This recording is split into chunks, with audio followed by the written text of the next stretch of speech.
আমরা পীর মাশায়েখদের বিরোধিতা করি না, কিন্তু যারা পীর আউলিয়ার লেবাস ধরে মাজারকে বাজার বানিয়ে শিরক বেদাতের আখড়া বানিয়ে মানুষের ঈমান আকীদা নষ্ট করে, এদের সাথে মুসলমানদের কোনো সম্পর্ক নাই। আড়াইবাড়ি দরবার শরীফে আমি প্রতি বছর মাহফিলে আসি, এখানে আমি পীর পূজাও দেখি নাই, এখানে আমি কবর পূজাও দেখি নাই। মাহফিল ছাড়াও আমি এই দরবারে এসেছি বিভিন্ন সময়ে। আমি কখনো মাজারে গিয়ে কবরে গিয়ে কাউকে সাজদা দিতে, সুতা টানাতে এগুলো দেখি নাই। কারণ ওই যে বললাম, এখানে পীর সাহেবরাই উচ্চ শিক্ষিত, আর এখানে যারা আসেন উচ্চ স্তরের ওলামা মাশায়েখরা আসেন। আউল বাউলদের সাথে এই দরবারের সম্পর্ক নেই, বরং আলেমদের সাথে এই দরবারের সম্পর্ক রয়েছে। বর্তমান গদ্দিনিসীন পীরও এই সাবকন্টিনেন্ট, এই ভারতীয় উপমহাদেশের একটা বিখ্যাত বিশ্ববিদ্যালয় থেকে পড়াশোনা শেষ করে আসা ব্যক্তি। সুতরাং এই দরবারের সাথে যাদের সম্পর্ক আছে, আমি মনে করি কোরআন সুন্নাহর সঠিক পথেই তারা আছেন। আল্লাহ আমাদেরকে এভাবে উলামা মাশায়েখদের সাথে এক করে রাখেন। আমি তো উঠছি আজকে এমন এক টাইমে, আপনারা আমাকে সাপোর্ট দিবেন কিনা? হ্যাঁ, সাপোর্ট দিবেন। দেখেন কি আশ্চর্য ব্যাপার, এখানে এত মানুষ এসেছেন, কাউকে টাকাও দেওয়া হয় নাই, পয়সাও দেওয়া হয় নাই। উল্টা আমি দেখেছি মাওলানা মিজানুর রহমান আতিকি ভাই যখন কথা বলেছেন, ওনার কাছে মানুষ হাজারে হাজার টাকা দিচ্ছে। অথচ আমরা দেখি কোরআন সুন্নাহ বা ইলমের মজলিসের ব্যতীত যে কোনো মজলিসে টাকা দিয়ে বাস ভাড়া করে মানুষ আনা যায় না। আর কোরআন সুন্নাহর মজলিসে উলামা মাশায়েখ পীর সাহেবদের দরবারে মানুষ নিজের টাকা পয়সা খরচ করে চলে আসে। এই দেশে মানুষেরা যেভাবে উলামা মাশায়েখদেরকে ভালোবাসে, কোরআন সুন্নাহ আর ইসলামকে হৃদয় থেকে ধারণ করে লালন করে, আর যেই দেশের লোকজন রাত 1টা পর্যন্ত নীরবে কোরআন শোনার জন্য বসে থাকে, এই চিত্র প্রমাণ করে আগামীর বাংলাদেশ কোনো স্বৈরতন্ত্রের বাংলাদেশ, ফ্যাসিবাদের বাংলাদেশ হবে না। আগামীর বাংলাদেশ হবে আলেম উলামা পীর মাশায়েখদের নেতৃত্বে ইসলামের বাংলাদেশ।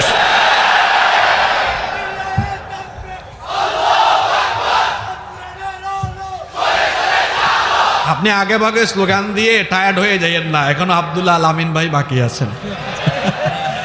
তবে এতক্ষণে বোঝা গেছে আমি আড়াইবাড়ি দরবারে আসছি, কিন্তু একটু আগে যেরকম আওয়াজ দিল আমি ভাবলাম ভুল করে আজকে আবার নবীনগরের কোনো দরবারে ঢুকলাম কিনা। যাই হোক, আপনারা কয়েক মিনিট আমাকে সাপোর্ট দিবেন তো?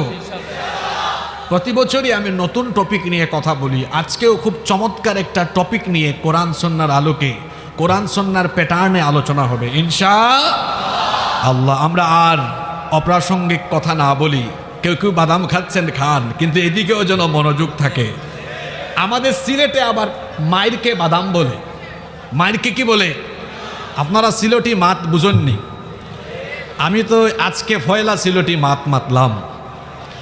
ওই যে মাঝখান দিয়ে ভারতের একটা টেলিভিশন, একটা ইউটিউব চ্যানেল আছে না, এক সাংবাদিক যে লাফালাফি করে, ময়ূখ রঞ্জন, তো দেখবেন ও তার স্টুডিওতে বড় স্ক্রিনে বাংলাদেশের মানচিত্র এনে বলবে এই যে বাংলাদেশের ফেনী, এই যে সিলেট, রংপুর, এই চিকেন নেকগুলো আমরা আলাদা করে দিব। তো যখন সিলেট নিয়ে কথা বলেছিল, সিলেটের মানুষ আঞ্চলিক ভাষায় খুব মজা করে বলেছিল, আও আইয়া হামাও, হামানির বাদে বাদাম খাইবায়।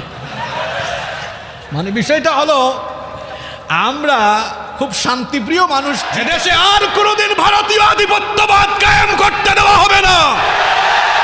ভারতের আধিপত্যবাদ কিংবা ভারতের গোলামির শৃঙ্খল এই দেশের যুব সমাজকে আর পরানো যাবে না। বাংলাদেশ চলবে তেমন, বাংলাদেশের মানুষ চাইবে যেমন। সম্মানিত ভাইয়েরা, কষ্ট হচ্ছে নাকি? মেরুদণ্ড না থাকলে মানুষ যেমন সোজা হয়ে দাঁড়াতে পারে না, মেরুদণ্ড ছাড়া কি মানুষ সোজা হয়ে দাঁড়াতে পারে? সোজা হয়ে দাঁড়ানোর জন্য যেমন মেরুদণ্ড লাগে, মেরুদণ্ড ছাড়া যেমন সোজা হয়ে দাঁড়ানো যায় না, ঠিক তেমনি মুসলিম উম্মার যুব সমাজ যদি দ্বীনের পথে না থাকে, মুসলিম উম্মাও কখনো মাথা উঁচু করে দাঁড়িয়ে পৃথিবীর বুকে ইনসাফের নেতৃত্ব কায়েম করতে পারে। এজন্য আমরা নবী করিম সাল্লাল্লাহু আলাইহি ওয়াসাল্লামের জীবনের দিকে তাকালে দেখব আল্লাহর নবীর দাওয়াত প্রচারে প্রসারে এবং দিন প্রতিষ্ঠায় যারা সবচাইতে বেশি এগিয়ে এসেছেন, রক্ত দিয়ে জীবন দিয়ে শাহাদাতার ত্যাগ কুরবানির নজরানা পেশ করেছেন, তারা আর কেউ নন, তারা হচ্ছে মুসলিম উম্মার যুবক এবং তরুণরা। যুগে যুগে যুবকদের কন্ট্রিবিউশনের কারণেই পৃথিবীর সবগুলো বিপ্লব সফল হয়েছে। যেমন চীন বিপ্লব, ফরাসি বিপ্লব থেকে নিয়ে শুরু করে আমাদের এই সাবকন্টিনেন্টে যদি দেখেন 47, 52, 69, 71, সর্বশেষ 24-এ তরুণ ছাত্র সমাজের গণজুয়ারেই কিন্তু রাবেয়া বছরই পালিয়ে গিয়েছে। তাহলে বোঝা গেল তরুণ আর যুবকেরা হচ্ছে তুফানের মতো। বৈশাখ মাসের তুফানে যেমন দেখা যায় প্রচণ্ড গতির তুফানে গাছের ডালপালা উড়ে যায়, ঠিক তেমনি যুব সমাজ ঐক্যবদ্ধ হলে যুব সমাজ যেদিকেই যায় তাদের সেই গণজুয়ারে কোনো পরাশক্তি টিকতে পারে না, ধ্বংস হয়ে যায়। তাহলে বোঝা গেল সমাজ আর সভ্যতার মূল শক্তি হলো যুবকেরা। মূল শক্তি কারা? আলহামদুলিল্লাহ আড়াইবাড়ি দরবার সাহেবের পীর সাহেবদের মুরিদদের বেশিরভাগই হলো যুবক আর তরুণরা। এই জন্য দেখা যাচ্ছে রাত 1টায়ও যুবক তরুণরা এখানে আছে। রাস্তাঘাটে অনেকে বাদাম খাইতে গেছে, কিছুক্ষণ পর আবার ঢুকে যাবে ইনশাআল্লাহ। এই যুবকরাই হলো আগামীর বাংলাদেশ, এই যুবকরাই হলো আগামীর পৃথিবী বিনির্মাণের কারিগর। কিন্তু আমরা একটা জায়গায় বড় আশঙ্কা করছি, দিন বিরোধীরা আমাদের এই প্রাণ শক্তি, আমাদের এই মূল সম্পদ যুবকদের চরিত্র নষ্ট করার জন্য তারা নানাবিধ ষড়যন্ত্র, চক্রান্ত আর অপচেষ্টা চালিয়ে যাচ্ছে। এই জন্য আমাদেরকে সচেতন হওয়ার দরকার আছে না নাই?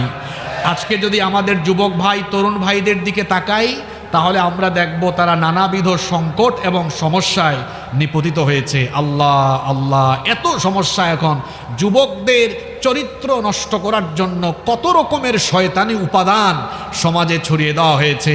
এই যুব সমাজকে বাঁচাতে হবে, কারণ যুবকরা যদি চারিত্রিক অধপতন ঘটে যায় তাদের, তাহলে তো আমরা আমাদের মূল শক্তি হারিয়ে ফেলব।